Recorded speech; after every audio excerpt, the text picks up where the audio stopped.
This is an ultimate beginner's guide for Valve's newest MOBA hero shooter, Deadlock.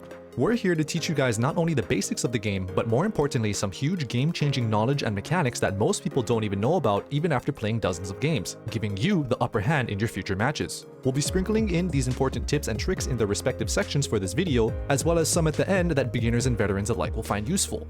First thing we're going to cover is character selection. I don't want to waste too much time describing what each person does, as that can easily take upwards of 30 minutes, so I'll just drop a rough summary of each hero on the screen and you can pause to read them as we go along as it catches your interest. Now, unlike your typical MOBA or hero shooter, there are no hard set roles in Deadlock. However, there are characters that lean towards one role more than the other due to their skill set. For example, Dynamo leans more towards a supportive character due to their lack of damage skills and abundance of crowd control skills. Meanwhile, someone like Pocket leans more towards a caster DPS due to only having damage skills with very high base numbers. My tip to you is to pick a hero that seems interesting and just start playing them. The game already recommends heroes that are beginner friendly, so if you want suggestions, you can start with those. Before we actually get into the game, we're going to cover some basic and slightly advanced movement in the sandbox. Absolutely do not ignore the movement in this game, as it's arguably the most fluid movement system that I've seen in a shooter game for a long time that at least isn't overly obnoxious. You don't need to pull these off 24/7, but at least slightly incorporating these movement mechanics and having an understanding of them will put you leagues ahead of other players. The sandbox is accessed through the main menu and is an amazing area for testing out characters, builds, and countless other things. You can also freely swap characters in the sandbox, so you can test out anyone who has caught your interest so far. In Deadlock, each movement action you do will consume one stamina bar. Your stamina will regenerate over time, and some shop items even increase your stamina bars or stamina regeneration. You can dash, double jump, air crouch. Air crouching is simply crouching twice while airborne and causes you to fall down faster.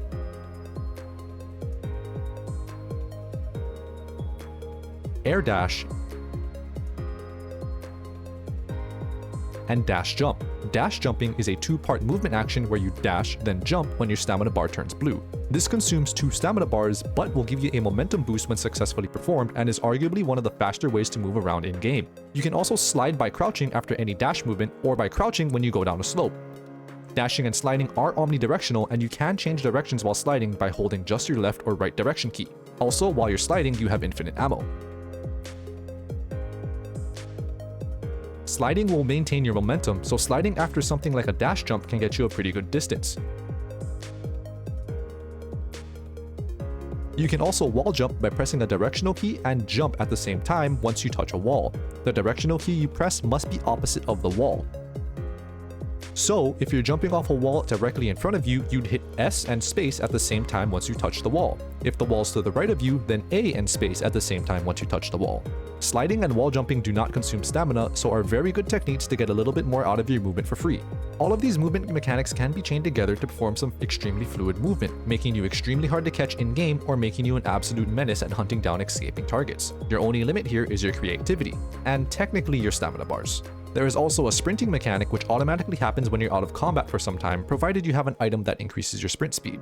There are numerous ropes and jump pads that can be used to climb atop buildings or launch yourself around the map.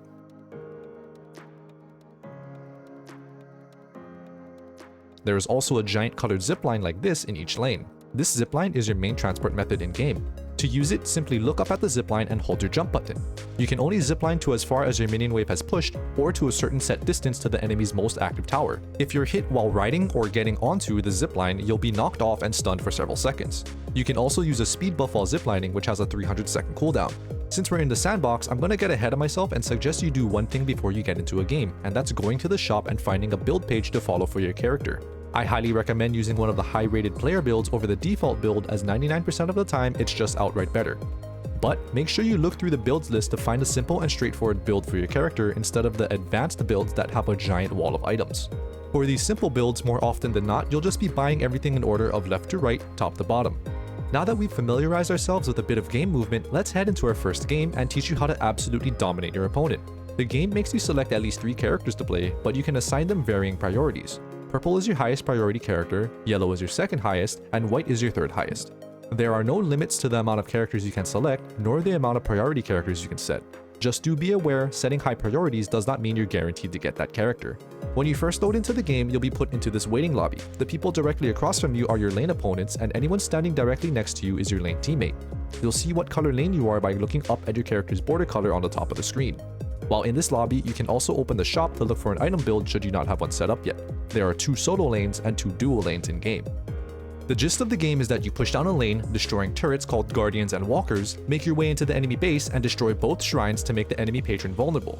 You then destroy the enemy patrons twice because, as any good video game final boss, it has 2 phases. Your typical game will last anywhere between 20 and 40 minutes. When you arrive in lane, your biggest priority isn't actually to take your turret as fast as possible. Instead, it's to actually simply outfarm your opponent. Souls are the currency and EXP in this game, so it's twice as important compared to other MOBAs. Your souls to the next level is right below your HP bar, which will grant you either a stat increase or a skill point to upgrade your skills. Souls are split between all nearby teammates, so there's no need to fight for last hits. Last hitting minions will grant you an amount of souls, while popping a soul orb that emerges from the minions grants you an additional amount of souls. Before the 10-minute mark, souls are split 50-50 between minion and orb, while after the 10-minute mark, souls are split 0-100 between minion and orb. Minions will start to glow before they die to enemy minions or towers, giving you an easy opportunity to get your last hit in.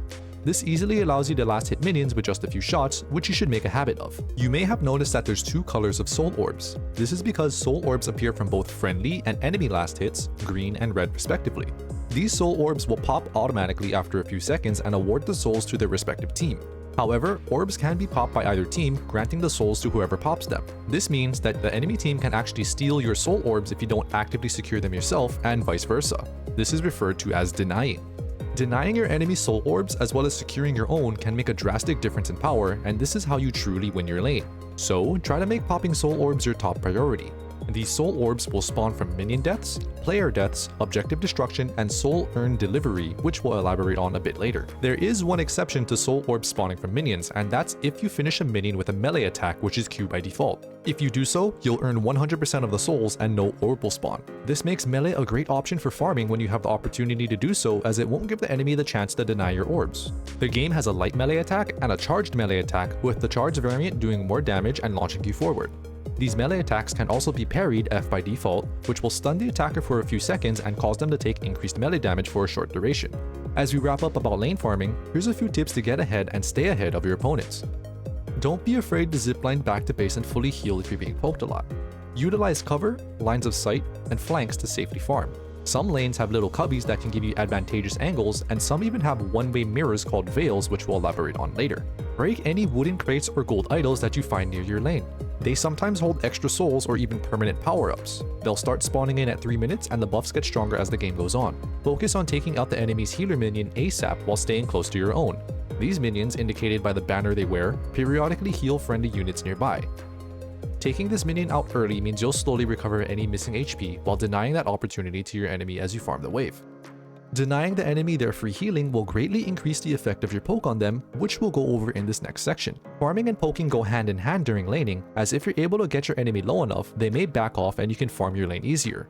And if they don't back off, you can look for the opportunity for a kill to earn a large amount of souls from a gracious donator. Simply poking your enemies with bullets and skills between last-hitting minions and soul orbs is more than enough to put the pressure on them and whittle their HP down. Just remember that farming should remain your priority over poking. Shift focuses between poking and farming as needed. For example, when a fresh minion wave spawns in, shift to poking with abilities or bullets to damage your opponent or soften up the wave. When minions are near death, shift focus back to farming. And here's a few tips to help you out with being a menace to your opponent. More often than not, when enemies are low, they'll attempt to stay in lane and simply farm from a distance. This is your opportunity to utilize a side lane to get around their cover to continue to poke them or even go in for a kill. Every lane has some sort of side path that gives a clear line of sight to commonly use cover, and some even give a clear view of the enemy's shop. The Guardian or lane's tower will only attack the closest thing to it, so you can easily dive with a minion wave and avoid tower damage as long as you keep your distance. Don't forget about your melee attack should you be close range and have no ammo or skills to finish your opponent. A charged melee attack is huge damage at early game. Just be wary of opponents who are decent at parrying, and remember to parry for yourself should you start getting punched. Players unlock their ultimate at 3000 souls. Use this as a reference to determine if you have an early level on them and can possibly push for a kill. You can see the individual's total amount of souls on the top of your screen underneath their character portrait. You can also hover over someone's character portrait to see their items, stats, and skill levels when holding tab. Now, at this point of the game, odds are you've already made a huge mistake. Even I'm guilty of still doing this despite playing probably over 100 games by now. Look at your soul count on the bottom left. If that number is above 500 or even worse, 1250, you just missed out on a lane-changing item for the past few minutes that could have made your life a lot easier. In this game, money in your pocket is money wasted, especially since we have in-lane shops that are not even 20 meters from us at all times. Try to make a habit of buying something after every 500 or 1250 souls, as these are the cost of your early game laning items that will help you push your lead even further.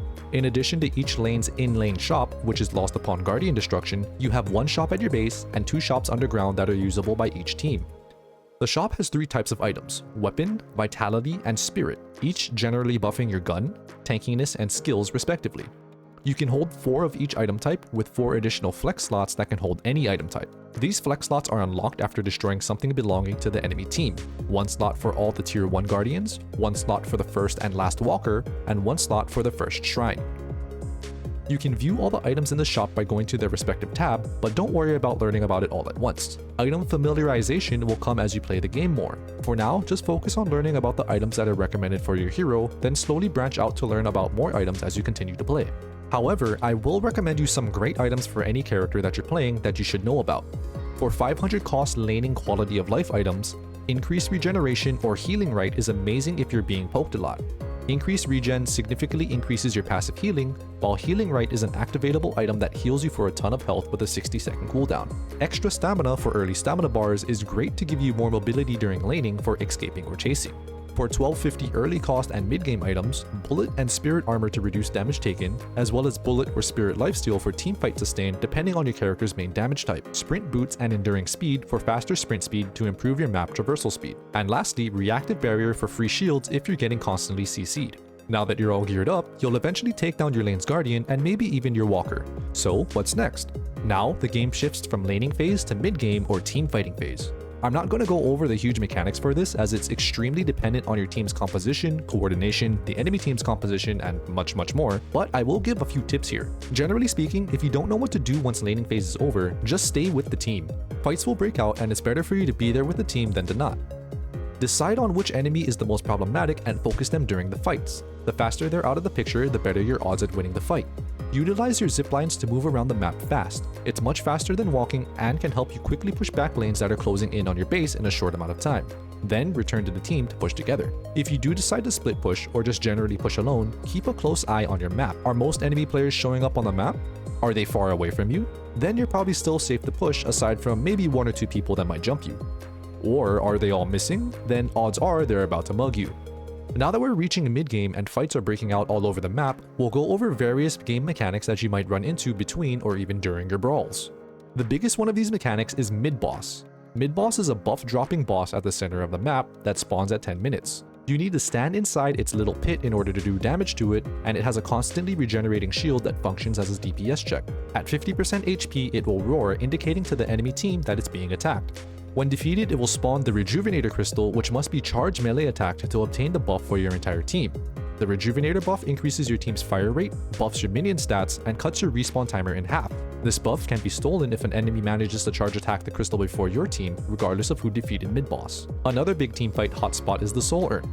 The Soul Urn is an urn filled with a large amount of souls that's rewarded to an entire team. It must be delivered from one side of the map to the other, indicated by 2 colored squares once spawned. The Soul Urn runner will also earn an extra amount of souls and a skill point. While holding the Soul Urn, you cannot use your weapon or any skills. Instead, you'll get a gradual speed boost as you hold the urn. There is also an announcement when the urn is picked up, and the drop-off location will start to glow green or red depending on if your team or the enemy team holds the urn. An icon will appear next to a character's minimap icon to indicate that they are currently holding the urn. If the urn is dropped, it will slowly return back to its original pickup location. I highly recommend coordinating with your team to have someone guide the urn runner to the drop-off, as it's common practice to ambush the urn runner at the drop-off location. Now switching into some more miscellaneous mechanics, jungle camps are scattered throughout the map, indicated by little triangles. The more lines under the triangle, the harder the camp, and the more souls rewarded. After 10 minutes, you may find Sinner's Sacrifice slot machines near these jungle camps.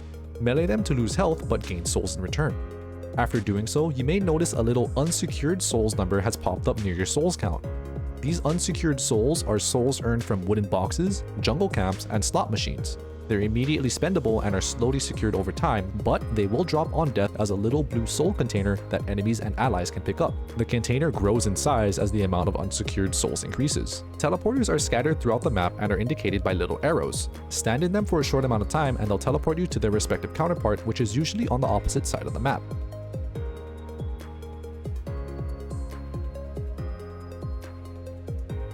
Veils are one-way mirrors that are scattered throughout the map.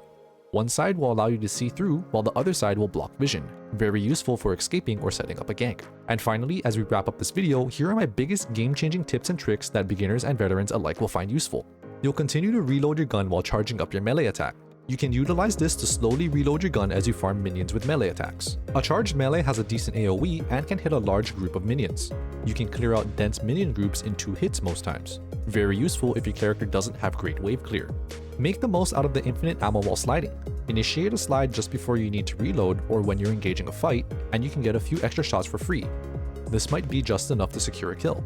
You can actually head glitch some of the jungle camps, letting you take them down without being hit at all. If someone on the enemy team is getting out of hand, there are a handful of items in the store that you can buy to counter them, such as purchasable crowd control, an interrupt item for people with long oppressive ults, and items that can make you immune to bullets. The purchasable crowd control is especially useful for when your team has no crowd control skills, as suddenly you can go from 0 crowd control to 6 knockdowns per fight. Your zipline buff actually lasts for a good amount of time. You're easily able to zipline from lane to base, buy some items, fully heal, and return to lane before the buff expires. Taking out the base guardians will boost that lane's zipline to be significantly faster. Taking these out gives you huge lane priority with the faster zipline speed. This speed also stacks with the zipline buff. You keep your momentum when you jump off the zipline. You can use this to launch yourself to areas around your lane, or as an effective engage when returning to your lane to get on top of or behind your enemies.